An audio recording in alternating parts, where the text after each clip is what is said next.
La question de l'immigration et de la nationalité est une véritable préoccupation au sein de l'opinion nationale gabonaise. Ces préoccupations sont au cœur des débats de la commission politique via la sous-commission souveraineté nationale qui relève avoir étudié 1703 contributions du peuple sur cette thématique.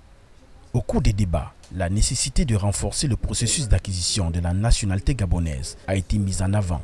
Les membres de cette sous-commission ont fait des propositions parmi lesquelles la vérification des connaissances sur l'histoire et la culture gabonaise, la suppression de la double nationalité et la révision des certificats de nationalité. Nous avons 4 thématiques dans la sous-commission souveraineté.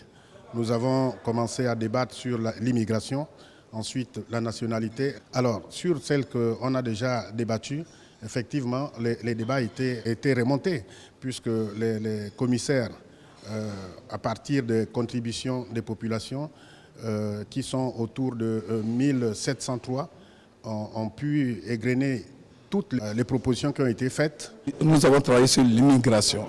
L'immigration, c'était vraiment très exaltant. Pourquoi nous l'avons choisi d'abord en premier lieu? Mais parce que c'est le thème qui a suscité beaucoup plus de contributions des Gabonais.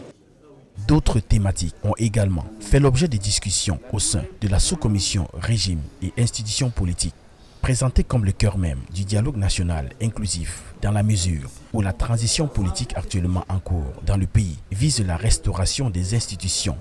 Les membres de cette sous-commission ont penché leurs réflexions sur des stratégies capables de rendre plus tangible le changement de paradigme. Ici, nous sommes chargés de définir, premièrement, quel est le régime politique qui sied parmi des milliers et des centaines de régimes politiques qui existent, même si le débat s'articule autour de 2 principalement, à savoir le régime présidentiel et le régime parlementaire. Donc, quel est le régime qui sied au niveau de maturité de notre démocratie et aussi aux aspirations du peuple.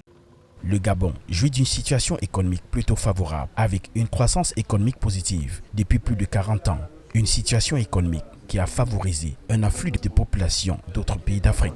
Selon les données officielles, le Gabon accueille plus de 352 600 étrangers, soit 20% de la population résidente.